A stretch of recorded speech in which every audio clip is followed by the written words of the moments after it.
Hello, everybody. Good afternoon. Good to see all of you. Welcome to the S.T. Lee Distinguished Annual Lecture organized by S. Rajaram School of International Studies, of course RSIS, at Nanyang Technological University.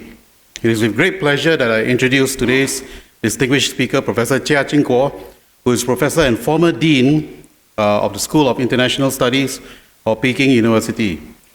Prof. Jia is also currently a director of the Institute for Global Cooperation and Understanding and director of Global Governance at Peking University.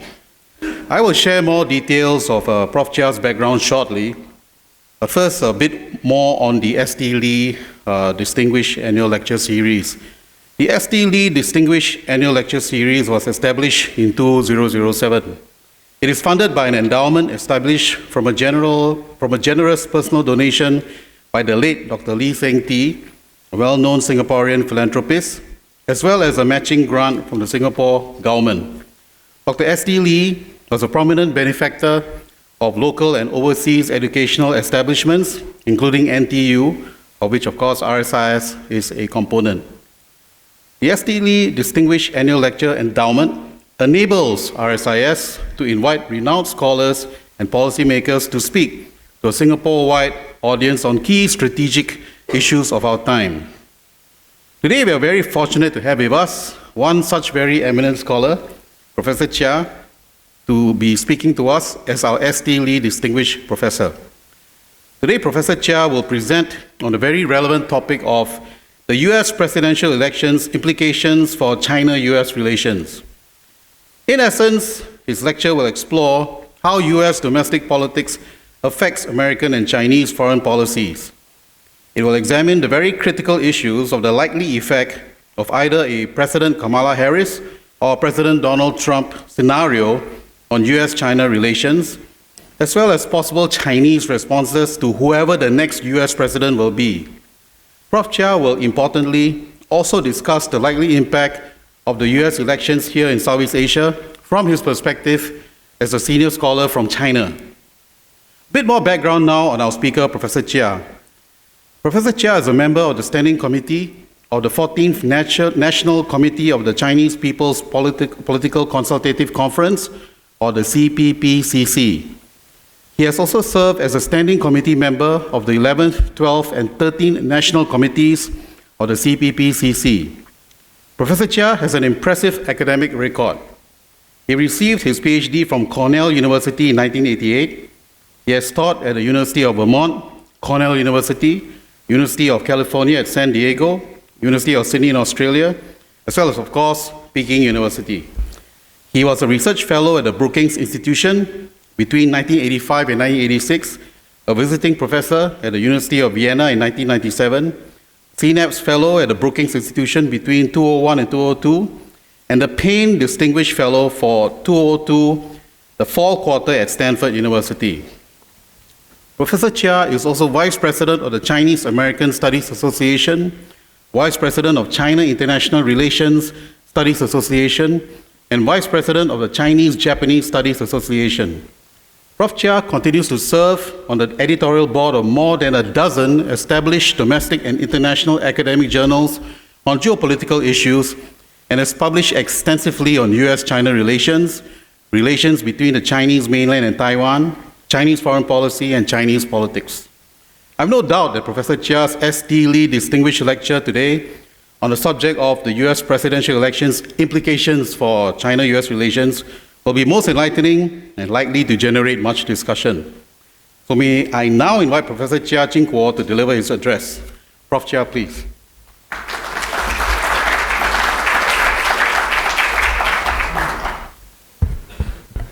Well, thank you very much, Dean Ramakrishna. It's a great honor to be the presenter today on the annual S.T. Lee Distinguished Lecture. The topic I'm going to talk today is a hot one. And probably also a tricky one, because nobody knows who is going to get elected at this moment. People are fighting that their candidate has more chances. But I have my own view. I will try to outline my own view and also its implications for China-US relations. The US presidential election is drawing close. Today actually is 20 days ahead of the formal election. Actually, in some places, people already are casting their early votes. It is heated and unpredictable as the one 4 years ago. Who is likely to get elected? Kamala Harris or Donald Trump? Why does the outcome of the election matter for China-US relations? If so, in what ways? What does all this mean for China-US relations in the years ahead? What should China do under the circumstances? So these are the questions that I'll try to address in my talk. I'll first speak for about 40 minutes, and then we'll have a Q&A. I'll try to respond to your questions seriously and directly. Who is likely to get elected, Harris or Donald Trump? It has been a neck-and-neck, almost impossible election, almost impossible to make a prediction at this moment. Okay. At the national level, Harris, according to the current polls, Harris has enjoyed a 2 to 3% advantage. Okay. Here's the chart you can see. Okay. And since Harris took over, actually, she has managed to improve support than Biden's time. Okay. So the 2 and 3 percentage increase in popular support on the Democratic side, she has been responsible for that. However, US presidential elections not always decided by popular votes. Some people say this is a democracy, majority prevails. But the US system is more complicated. Okay? It has an electoral college, which actually finally certify the election. Okay? In recent period, it is more likely, the electoral college is more likely to decide the election results. Now here, the votes of the battleground or swing states matter more than other states. So what is the situation with the polls in these states look like? Okay. We see they are very close. So you see the trend, neck and neck. Probably is the good word to describe. The popular support appear to be similar in these states. With the 1 to 2% percentage point difference, and that's within the margin of error.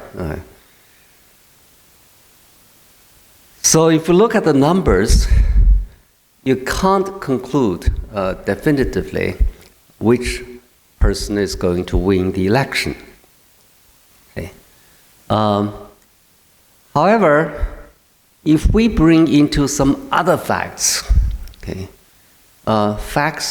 Harris appears to have a sort of advantage, even though the advantage is not that big. Okay. First, the undecided voters. Okay. There are about 40% of people determined to support Trump. There are about 40 2% of the people decided to support Harris. Okay. And then what about the rest 18%? Okay. According to one study, 5% of the people decided to support the third-party candidates. And then we end up with 13%. Okay. Who are the 13% people going to support? Probably will also swing the end result. Okay. I think, according to studies, normally the undecided voters do not have a clear choice between the Democrats and the Republicans. Okay. People have done studies about the undecided voters. Which party do they, prefer? The result has been confusing, okay, inconclusive. But then Trump is such a unique character, okay, in a negative way, in the minds of a lot of people. So the chance for the undecided voters to reject Trump should be higher than the people who to endorse Trump. Okay. So this was the case in the election in 2020, and I believe this is likely to be the case in this election. Trump has served one term, so people know him. And of course, this has a lot to influence their view about whom they are going to support. But of course, this logic is not conclusive because it doesn't apply to the people who support Trump. The second caveat is Trump's previous performance.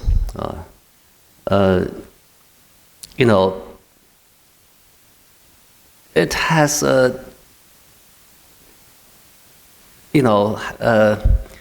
defective record.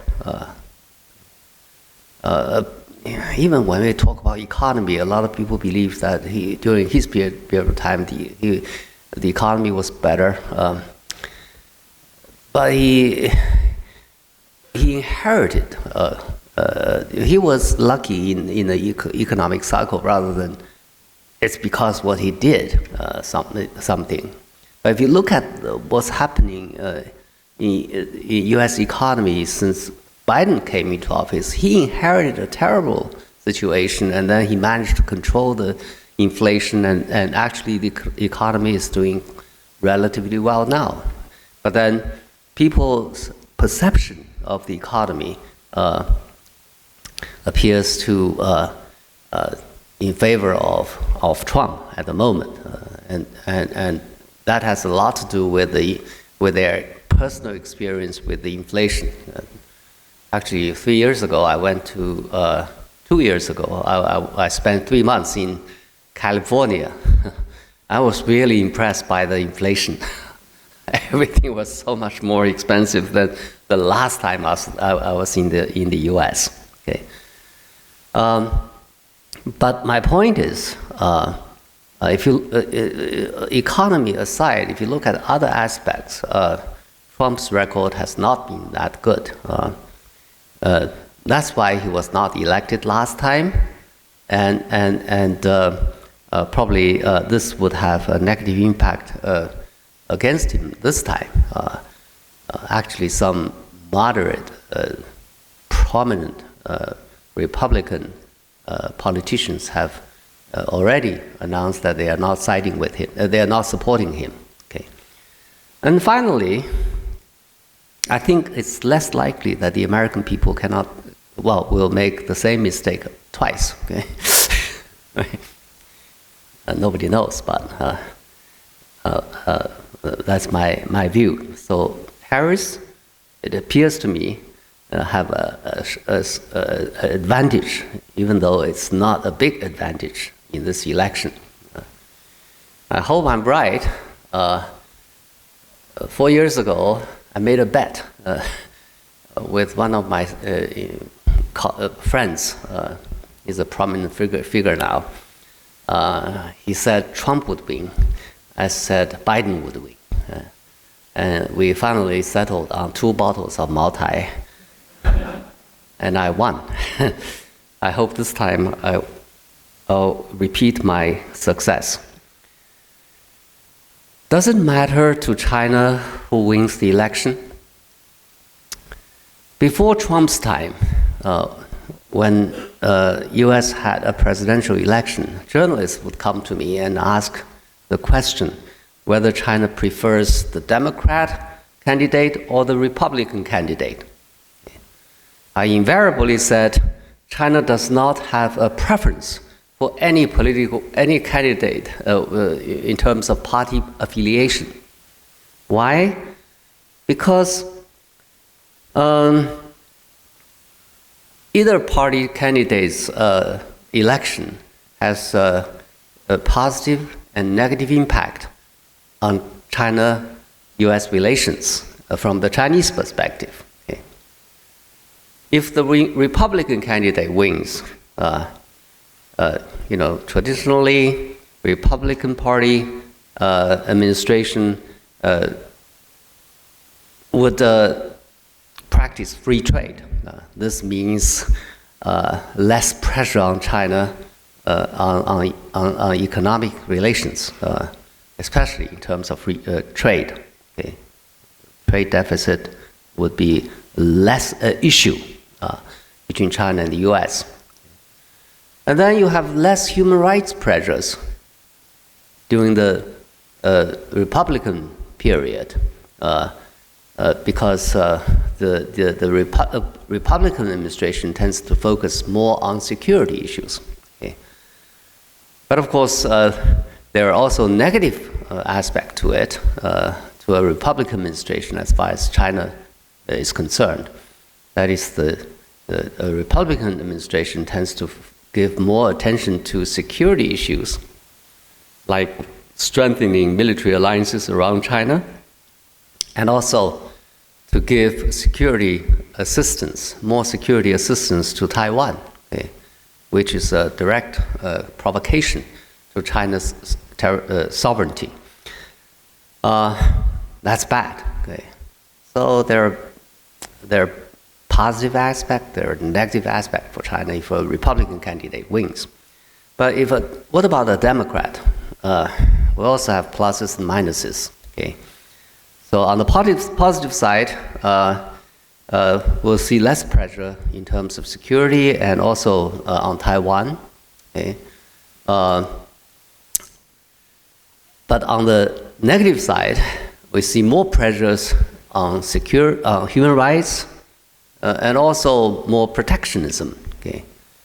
Therefore, at that time, I think for China, it does not really matter very much whether it's a Republican candidate or a Democratic candidate wins. Yeah. However, it doesn't mean that whoever gets elected does not matter for China at the time. Okay. It matters in terms of incumbency. Okay. So that's to say the incumbent party's candidate is far better than the opposition party's candidate at that time. The reason is, in a presidential election, the opposition party would condemn or has to condemn the ruling party's policies. Okay. When it comes to China's policy, invariably, for all kinds of reasons, especially ideological and political reasons, the opposition party candidate would condemn the ruling party for being too soft on China. Okay. And then they would vow to make some changes. And when they get elected, okay, they would have to honor some of their campaign promises. whether they are realistic or not. But then when they try to honor their campaign promises, the relationship would be in trouble. Because the last administration actually fought to, the two countries fought. Eventually we got into something pragmatic, and now you have something unpragmatic. Then the two countries would fight for another year or two to become more to develop some kind of a pragmatic interaction between the two countries.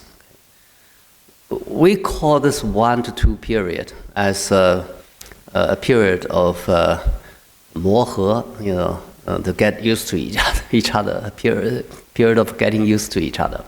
Okay. That we can do without if we have the incumbent party candidate wins the election, because there is more policy continuity. And also when the opposition party candidate comes into office, the ruling party's political appointees will be in a big rush to leave office. Okay? And they have a lot of other things to do, including finding a good job somewhere. So when they transfer power and responsibilities, they never brief their successor enough. Okay? And also sometimes, maybe for political reasons, they don't brief certain things. So there are some tacit understandings between the two governments in terms of how to manage things never get across. Okay?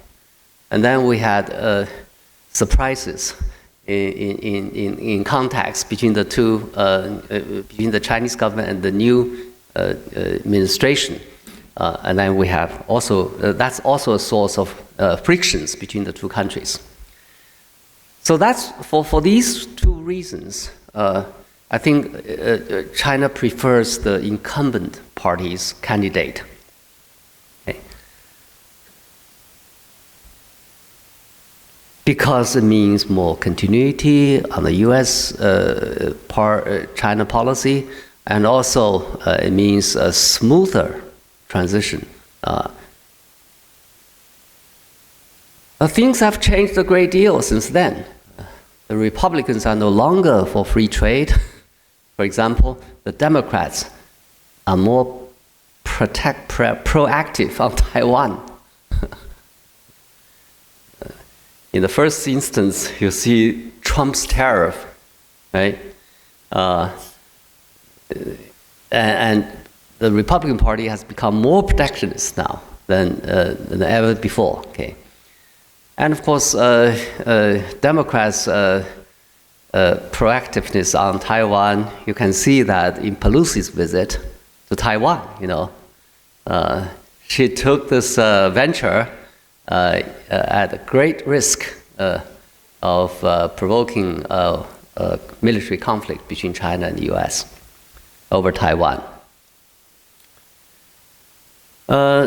This time, while the old rules still apply, that is, the incumbency matters, there are two additional caveats. One is personality. Okay? As Trump's performance last time shows, he's more unpredictable, more emotional, and more ethic-lacking person with anachronistic view of world affairs. Okay? When you talk about trade, he has this understanding of trade of the 19th century. That is, if I sell you $100 goods, you have to, when I buy $100 goods from you, you have to buy $100 goods from me. Okay? In 19th century, this makes sense because most goods are made in one country, okay? With components produced in one country. But in the 21st century, it's very different. Okay?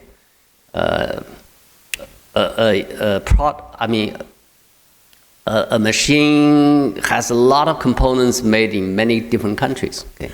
A car, a computer, an airplane, a train. applies to a whole range of products. But then he still insists on sort of balance of trade in a very old understanding of reciprocity. So if Trump wins, then we'll see a repetition of what's going on between China and the US during his last time in office. Okay? Race to the bottom,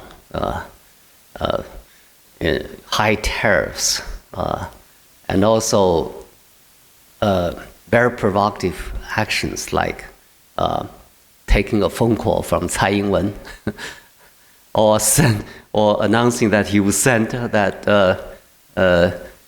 Secretary of State Pompeo to visit Taiwan. Okay, so we have to brace for very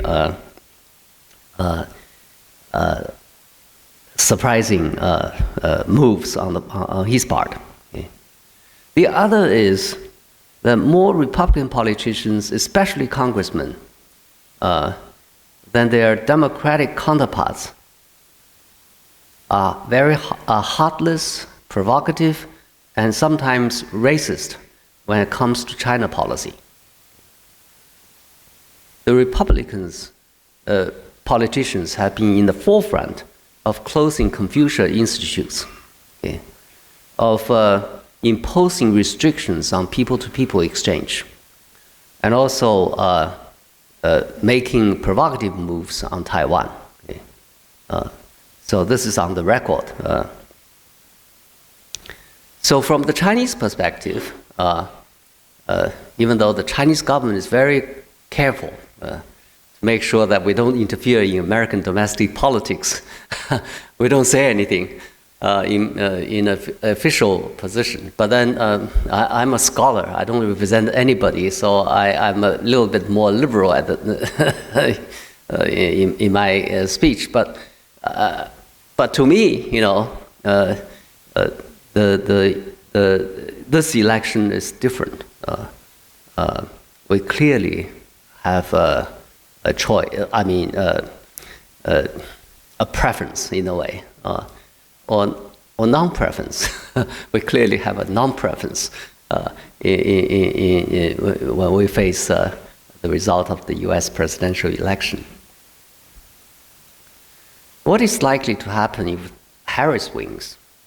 I think not much in the short run at the beginning, because, well, she was in the race only recently, and she hasn't got time to develop.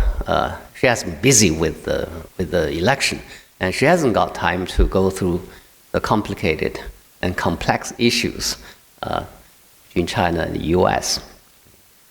But his people are not new to the China policy, but I think it will take some time for her to develop her own conceptualization of U.S. the right policy the U.S. have.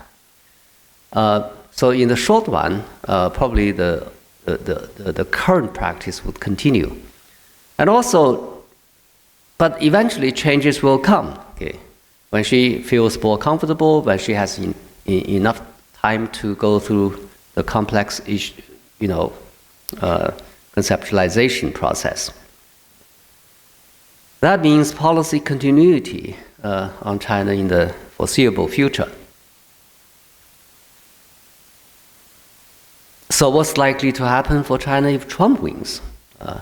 We'll see increase of trade tariffs, increase in high-tech restrictions, and even today it's already the walls are already very high, or the fence are already very high. Okay. The current administration's high-tech policy, policy on high-tech export to China is a small yard and high fence. Okay, and the fence is already very high. But if Trump comes in, it will be much higher. Probably the yard much bigger. Yeah. and more provocations on the Taiwan problem. And sanctions against China is likely because of the alleged Chinese support of Russia in the Ukraine war, and more restrictions to people-to-people exchange. Okay. So people-to-people exchange would become more political and also securitized. In other words, in the name of security, national security. And I remember during the latter part of Trump's administration, some Chinese students became really worried.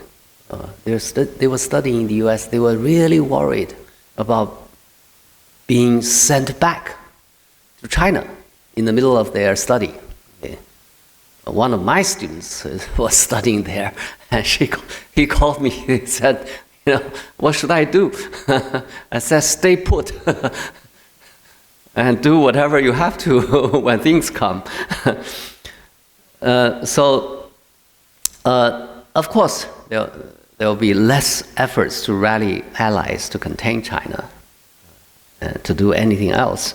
But the Trump administration will be more unilateralist in taking actions against China.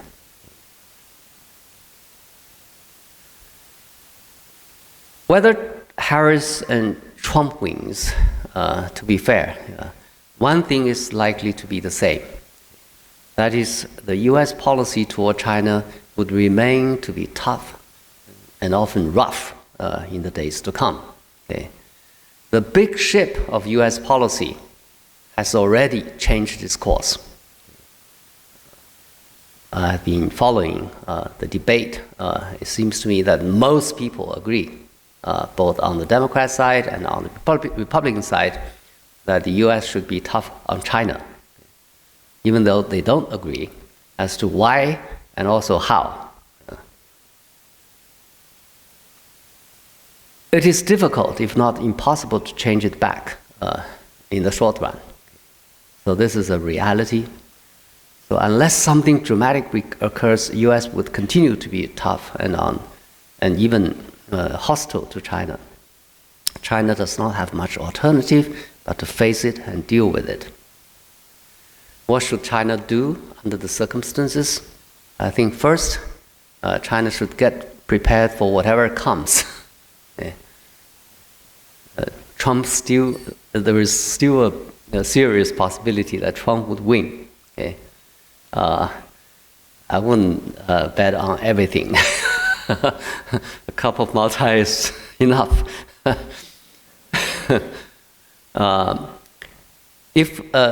And of course, the US policy is likely to be characterized by toughness. China should have no illusion about it.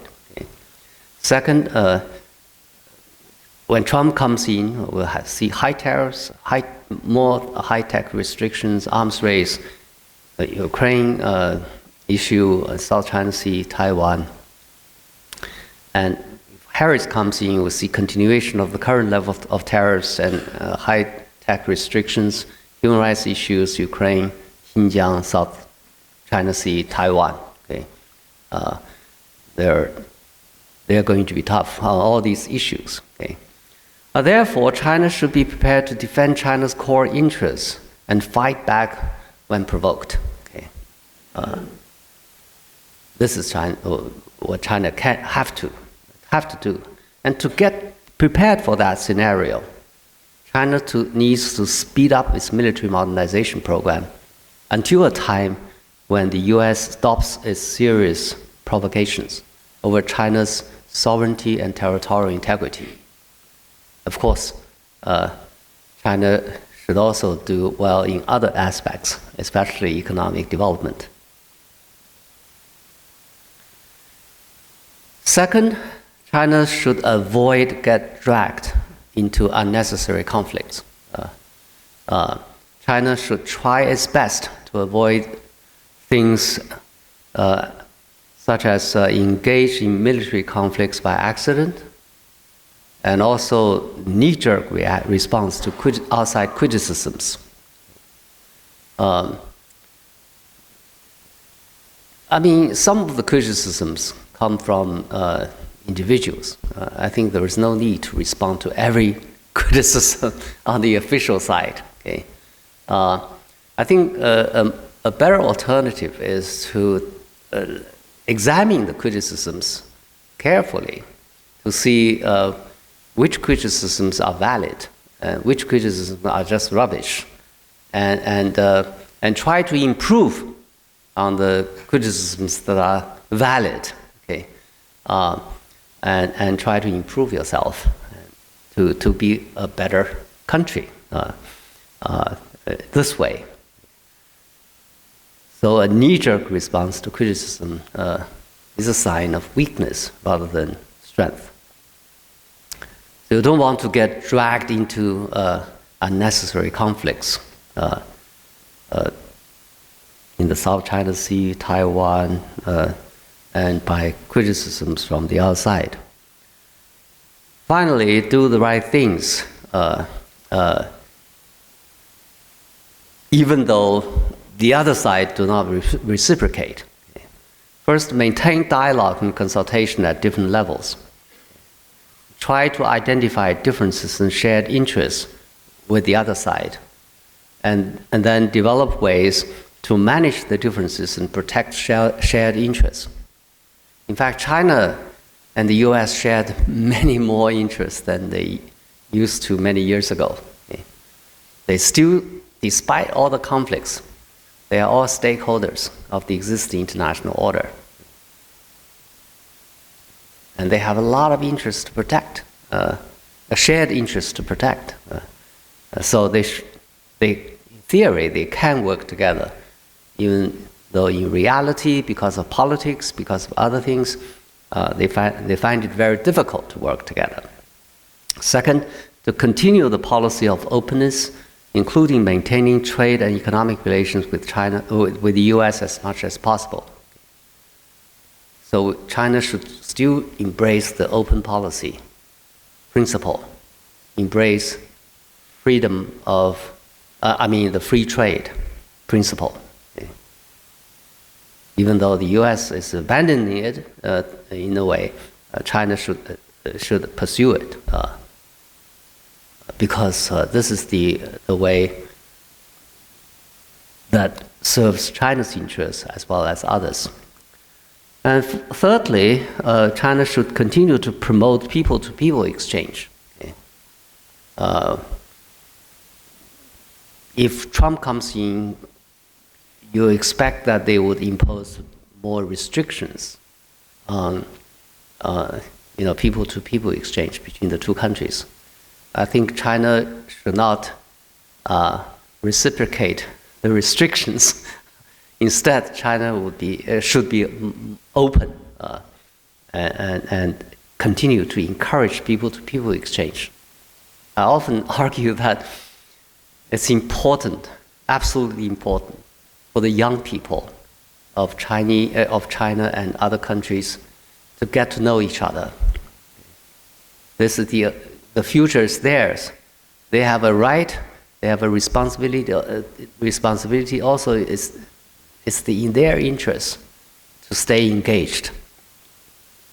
And finally, to cultivate good relations with other countries, especially with China's Asian neighbors. More friends, and together.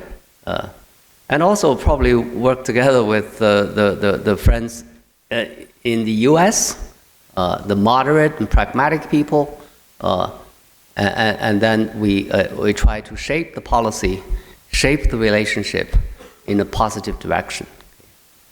I guess this is what I have been thinking about. There are many problems. I'm ready for questions and comments. Thank you very much. Prof. Jia Qingguo has given us a very rich and enlightening lecture, as usual. And the topic, of course, U.S. presidential election implications for China-U.S. relations is, as he has mentioned, very relevant. We have time for some questions. If you have any questions, you can please raise your hand and colleague will come with the microphone. And please briefly identify yourself for Prof. Chia's, for his information. Yeah, please. Thank you. Hello, Matthew Lafat, Law and Order Agency. Are you aware that only the Democratic administration has prosecuted Chinese and Chinese American scientists? This would include Wenho Li, Sherry Chen, Xiaoxing Qi, Anming Hu, and most recently, Charles Lieber, who is now in China. The GOP has not prosecuted, as far as I know, any Chinese scientists in the United States. What are your thoughts on that? Can you repeat the question? Yeah. So you mentioned that it's Trump who is unpredictable and who has racist rhetoric. But in fact, the Democrats are the ones who are essentially imprisoning and exiling Chinese or any scientist of Chinese descent, whereas the Republicans have zero such legal maneuvers. Okay. Well, I'm not aware of the facts at this, on this issue, but I think the witch hunt started during the Trump administration, and the China, what do you call this? China Project or something.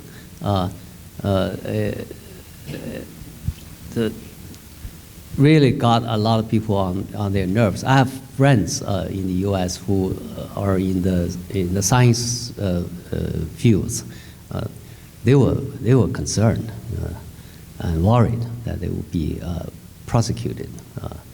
But as to the facts, the people you mentioned, I haven't studied this, so I cannot give you a definitive answer. Thank you. No problem. Thanks. We have a couple of questions here. Give him the mic. Okay, you first. Thank you. Thank you very much for the presentation, for a very valuable insights. I'm Taufik Khan, current student at RSIS school. And my question is on the focus of regional security, so specifically the relationship between North Korea and South Korea. And because recently we just saw the North Korean government symbolically blowing up the connection between both countries. So what will be the implications of either Harris getting elected or Trump getting elected in the continuation of the relationship between both countries? Thank you. Can we take one more question? Sure. Yes, there's one here. Oh, here first. Thank you, Dean Kumar. Thank you, Professor Jia. I'm Simon Naber, the Jordanian ambassador to Singapore.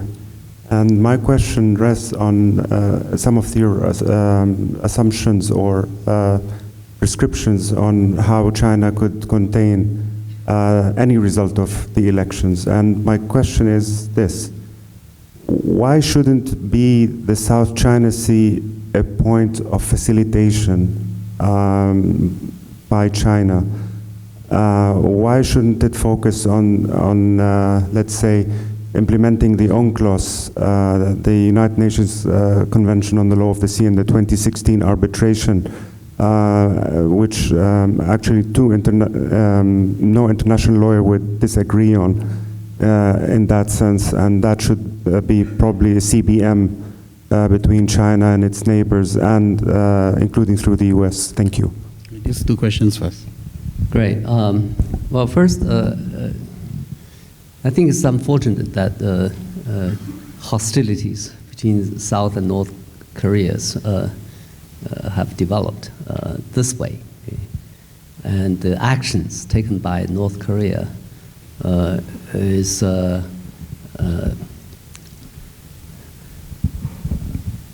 not going to push to us to moderate the situation. And actually, but to some extent, it's also predictable. Okay? I don't think a Harris administration or a Trump administration could change the situation in a significant way. At least for the time being, it seems to me that both have tried. I mean, the Biden administration have tried, the Trump administration have tried, and they haven't achieved a lot of progress. And this, in part, has something to do with the souring of the relations between China and the U.S. They're not working together as closely as they used to.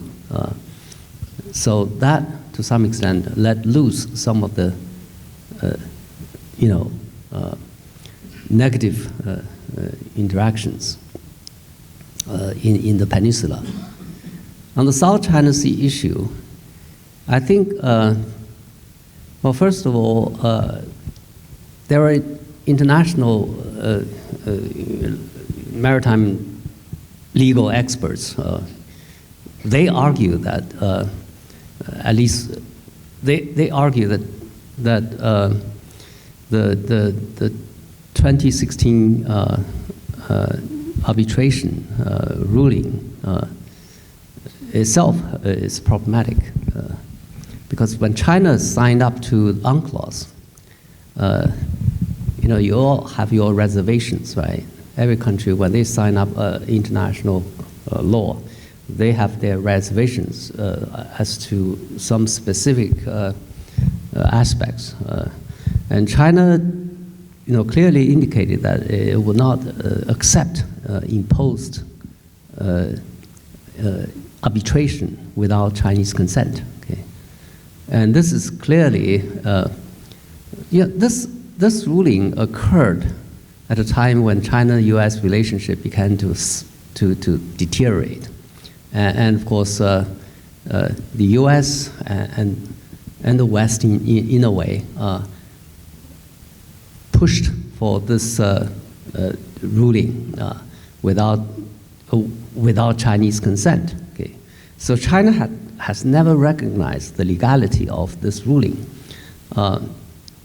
As far as the disputed territories and adjacent maritime interests, I think Chinese position remains that it should be settled through dialogue and consultation and negotiation.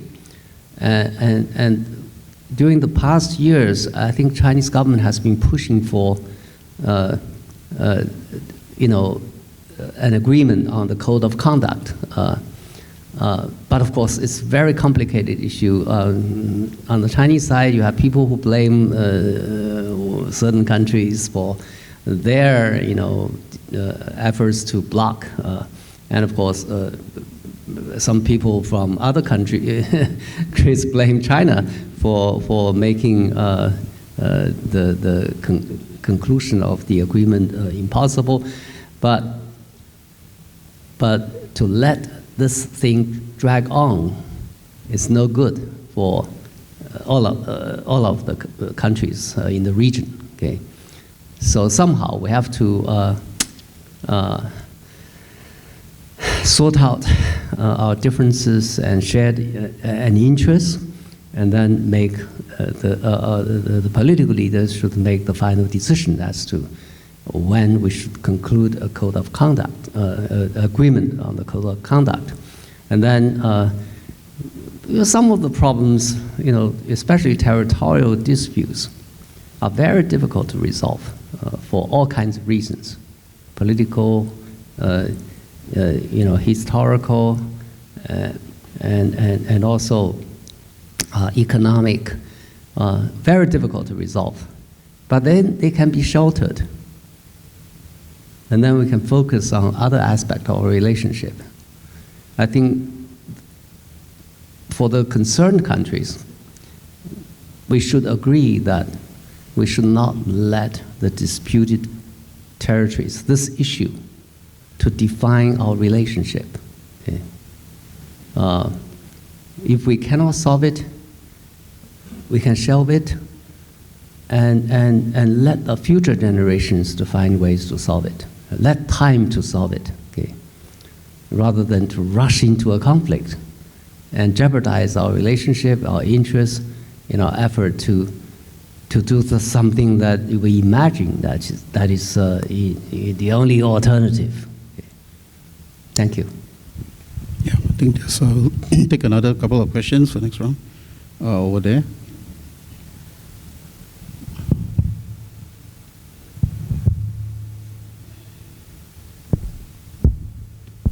Thank you, Professor. Will James, RSAS.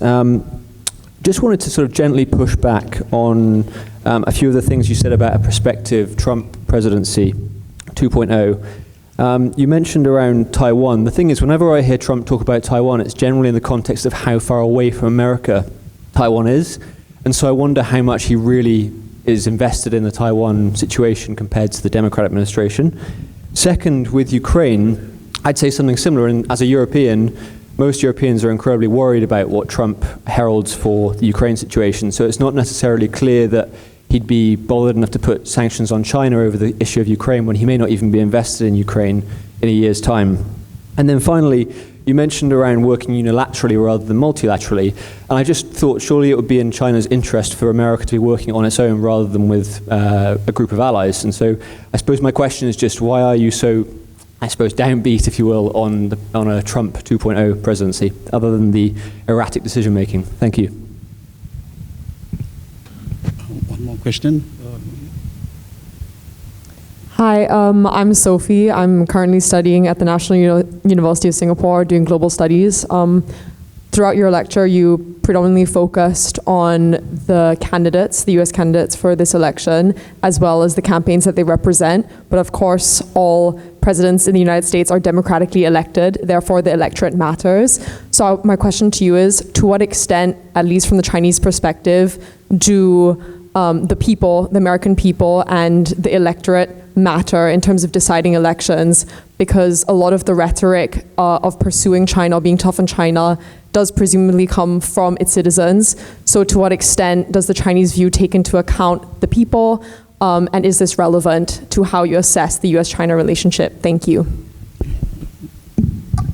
Oh, thank you very much. Let me answer the second question first. Well, China respects other countries' choices. It's China's policy not to interfere in other countries' internal affairs. So American people have perfectly a right to elect their own leaders. Okay? But of course, China is also entitled, or Chinese are also entitled to have their own judgment, at least in their mind. Okay. For, to some people in the U.S., probably quite a few people in the U.S., Trump should be elected. Okay. And it's a good thing for the U.S. Okay. In their minds, it's perfectly all right. Okay. It's their right to think that way and to vote that way. Okay. So China should not interfere and should refrain from interference in their choice. And China probably does not have the mechanism to to change their opinions. But anyway, this is the leader, whoever runs the U.S. is the American people's choice. Okay, it's not China's, not other countries. Okay, and we respect the result. But we know that we have our own opinion as to who is better for us. Okay, this is my view. On the first question, I think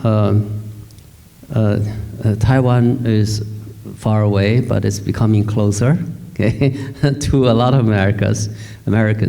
American Congress is like a Taiwan legislature. Okay, you have hundreds of bills in the pipeline, okay, on Taiwan. Okay, so this is a bit frustration for China, a point of frustration for China. Okay, Americans say that, well, we don't challenge your claim, but then you have to do it in a peaceful way. But then they challenge our claim in actions.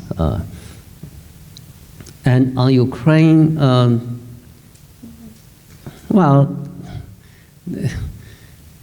some people are saying that Trump would get along with Putin, and then he would end the war there. I don't see a feasible way now. How can he do it? Okay. I don't know. Would he be able to broker a peace in there? I'm not sure. Okay. I think republics, he's not a traditional Republican. Okay. He's quite unpredictable. So he may try, but then the end result may not be what he liked. He tried to deal with the Korean issue, okay, during his first administration. He first, unleashed his, anger and fire, okay, to Kim Jong-un, and then became great buddies for a while, and then they walked in different directions, and his behavior caught a lot of American officials by surprise. Okay, but the end result, you don't see a positive end result of this kind of actions. Okay, so would he be able to? But then the Republicans politicians, some of them at least, are really anti-China. Okay, they imagine things. Okay, like Chinese, including American, ethnic Chinese, they buy properties in the U.S. And then the American politicians will come up with a map where the properties are. Okay.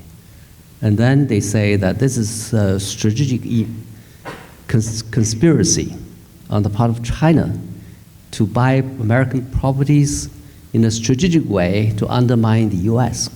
Okay. This is something they are imagining, and they believe in this.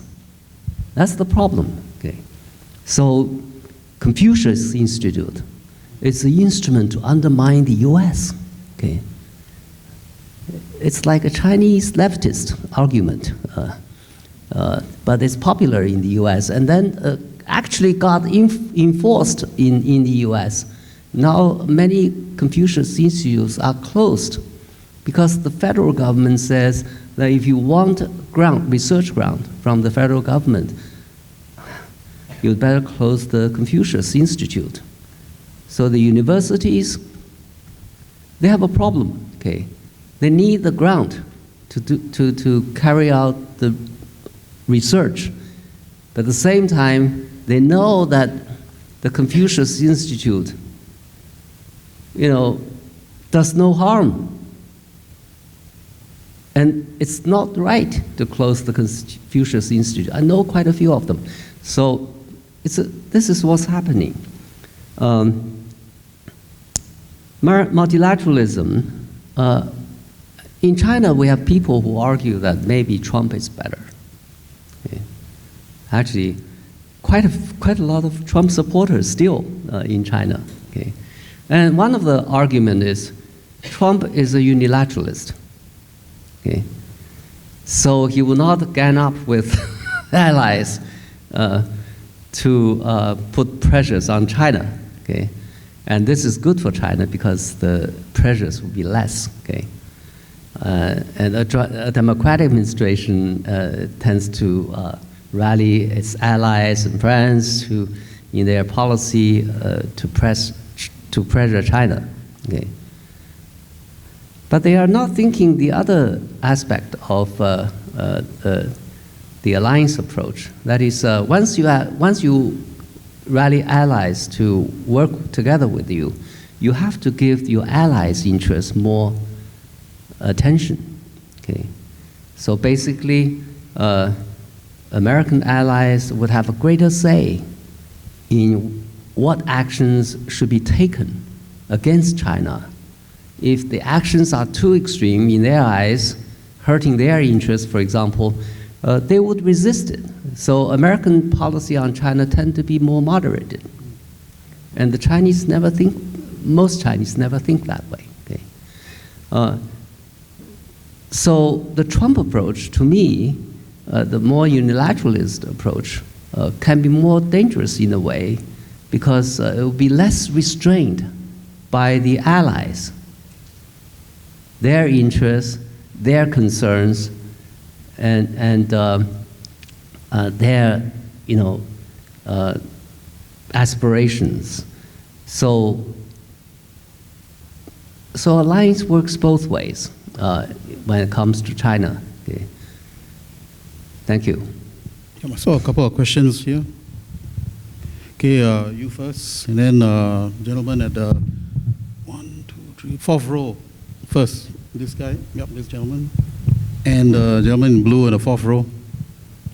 Okay, hang on. The guy with his arm up. There's only one mic now. Okay, right. Hang on. You first. Yeah. Hi. Is this all right? Yeah, it's on. Please. Okay, it's on. Okay, thank you. Hi, my name is Kwong Yi. I'm a law student at SUSS from Singapore. Thanks, Prof. I mean Dean Jia Qingguo, right? I'm not sure whether I pronounced it correctly. Jia Qingguo. Yeah. My question is, I come with a problem-solving hat between trying to attenuate the relationship between US and China, right? So I was just wondering, what are your thoughts on, in a scenario where Trump wins, in the case where Trump wins the US presidential elections, do you see this as an opportunity for China to so-called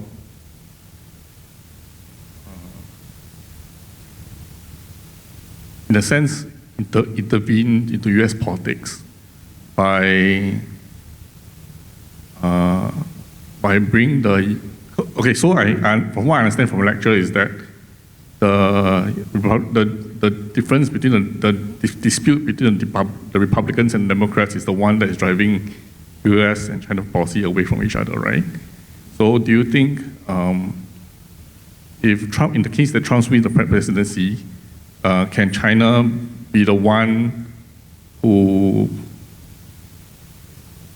is best positioned to bring the US Democrats and the US Republicans together? Okay, maybe Thank you. if I may, I think Yes, thank you. what you're trying to ask is would the impact of a Trump victory push the Republicans and the Democrats to bring them together. Bring them together, Yeah, because I think China has the opportunity amongst all the different countries. I think China is best positioned to bring the two parties together. Oh, okay. Yeah. Well, that's something to think about. Using this is from my Sure. Okay. No thank problem. you. Thanks. And then the gentleman. Yep. The mic is to your right. Okay. Thanks. Hello, Prof. Jia. It's good to see you again because I took one of your modules at Beijing University. Yeah, so happy to see you today. I have two questions for you. The first question is... Can you identify yourself for the rest of us? Yeah, I'm Chief of the Ministry of Foreign Affairs. Yeah. Okay. The first question is, following the US presidential elections, what do you see as the best scenario for US-China relations, the worst scenario, and a probable scenario? And the second question is the implications for an end to the Ukraine war from the US presidential elections. Thank you. What was the second question? The implications for an end to the Ukraine war arising from the US presidential elections. Okay. Well, in the US, politically it's very divisive. The Democrats and the Republicans cannot agree on anything except on China. But I also learned that even on China, despite the consensus, they don't agree on why they should contain China, and they don't agree on how to contain China. Okay? So there are different reasons, different strategies, okay, with regard to how to deal with China. Okay? Some people believe that, on the Republican side, believe that that China is the rising power, the U.S. is the established one. Their interests inevitably collide. So, so they have to keep China down in order to maintain U.S. preeminence, and also some realists argue survival. Okay. That's the realist argument. Okay. And many Republican Party people believe that. Okay. And also some tend to revert back to this traditional Cold War approach regarding China as dominated by Marxists subscribing to a very revolutionary theory or ideology, posing a great challenge to the U.S., especially given the acquired material power on the part of China. And you see that in Pompeo's speech in front of the Nixon Library.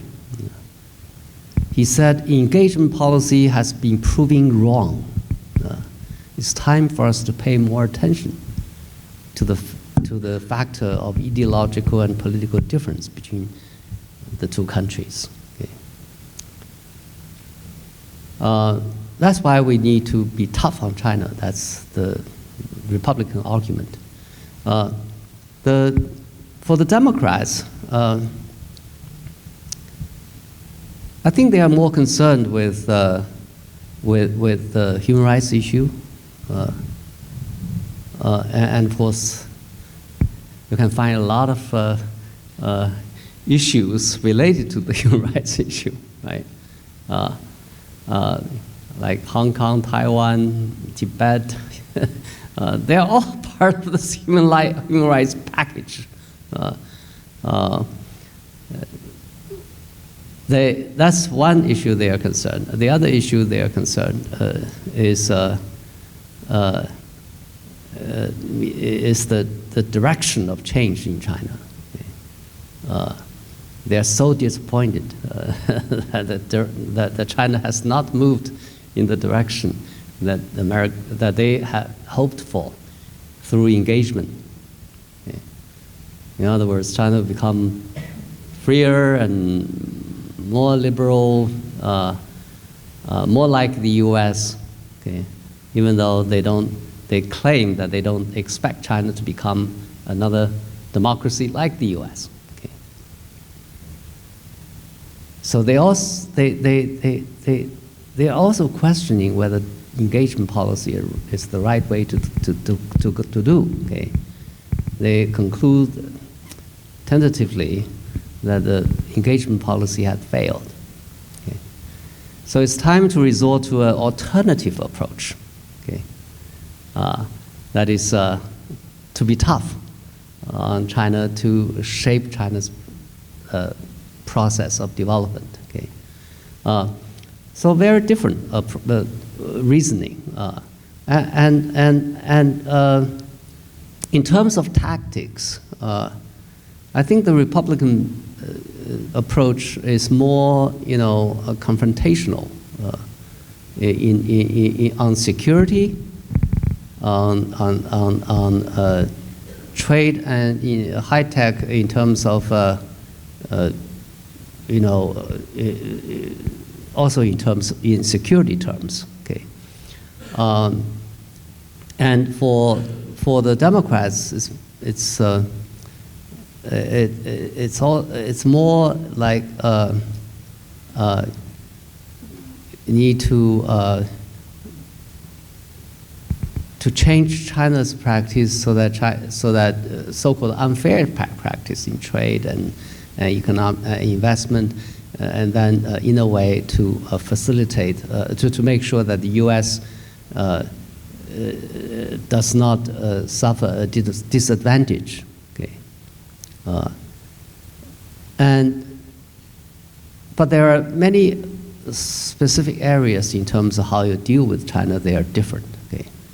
So China unites the U.S. in a way, but at the same time, probably is also dividing the U.S. The China issue is also dividing the U.S.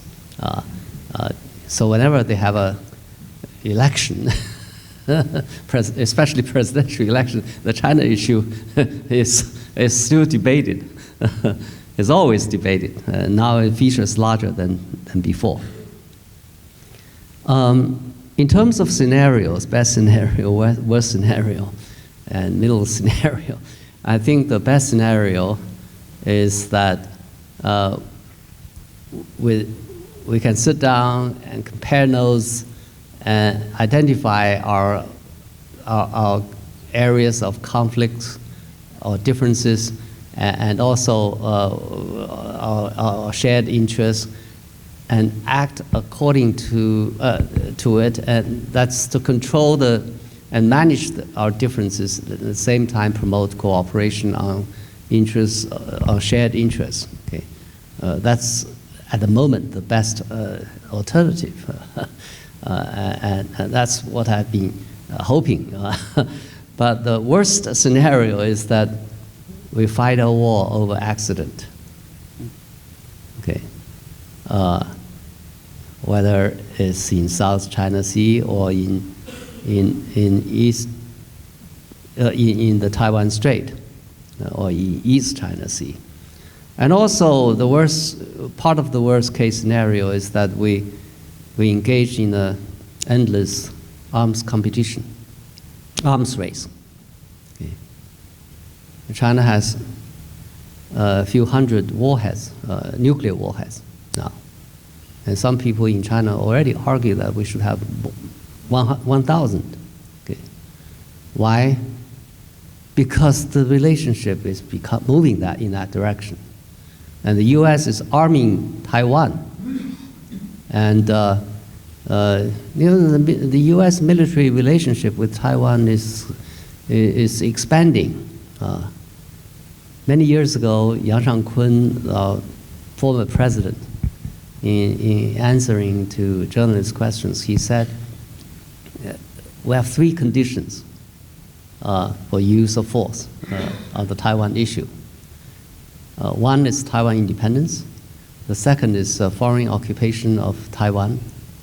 And the third is Taiwan develops its own nuclear weapons or weapons of mass destruction. Okay. And of course, with the expansion of U.S. military ties with Taiwan, it could be interpreted, if it goes to a certain threshold, then it could be interpreted as sort of foreign occupation of Taiwan. Okay. So that's the worst case scenario, that we have an arms race, especially in a nuclear one. And of course, I think we are now in the middle. So this is the scenario where the middle scenario. We're not quite there yet. We can move in both directions, depending on our actions. Ukraine, I think if theoretically we have a chance to work together to push for a ceasefire and settlement on the Ukraine war. Okay, I think both parties have been exhausting themselves. Okay. Russia has fared a little bit better at the moment, but it has been a drain for both parties. Okay. So it's time. Why countries negotiate? Why warring sides negotiate? Because they are so exhausted they can't continue. Okay. I think we are reaching that point, okay. And this is the time this is a time when outside parties can play a role in facilitating a settlement, a ceasefire, and maybe armistice agreement. Some people say that, well, we have to fight to the last because Russia is the aggressor. But the problem is, so many people have fled the country. So many people have died. So many people have been wounded. What's the point of continuing the fighting? Okay. Some people say that the invention of nuclear weapons has changed the nature of war. It doesn't make sense to fight a war if it's nuclear. So the just war and unjust war distinction is blurred. Okay. And in the Ukraine case, I think we are close to that. Okay. What's the point of continuing fighting, okay, if people are gone? Okay. And this is a humanitarian disaster that's unfolding. So China and the US have a responsibility of pushing both sides to come up with some kind of a solution. Of course, the borders and disputed territories, those things can be settled later. Okay? But then let's stop the war first. Let's stop fighting first. And then we can deal with that through a political process, however lengthy it can be. Okay? So this is what I have in mind. But then the reality on the ground does not always follow the logic. The war can continue, and China and the US may find it politically difficult to work together. If Trump comes into office, if he imposes higher tariffs and provoke on Taiwan, we can't cooperate on such kind of issues. Okay. However needed, we should. Yeah. Thank you. Okay, time for one final question, and because of time, sorry, maybe I'll give it to Olivia.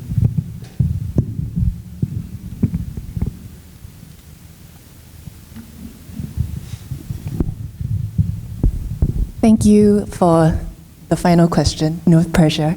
I'm Olivia from CNA. Thank you, Professor Jia, for your talk. I would like to just pick up on one of the points that you mentioned, that the road ahead for China and the US is going to continue to be tough, and that China will need to fight back to protect its interests. But I also wonder what you think of how concerned is China about its image to the rest of the world?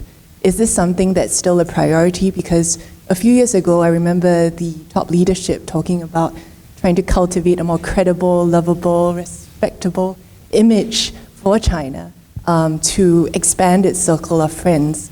Is that still important, and how do you view that changing with this coming election and the road ahead? Thank you. Thank you very much for the question.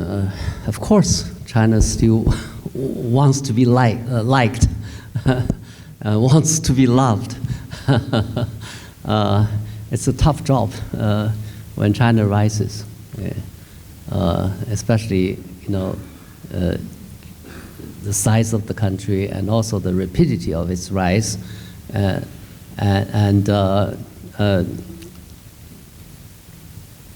it's difficult to adapt to the situation, both for China and also for other countries. Okay? Other countries want to know what China will do, why China does this, does that, and then China,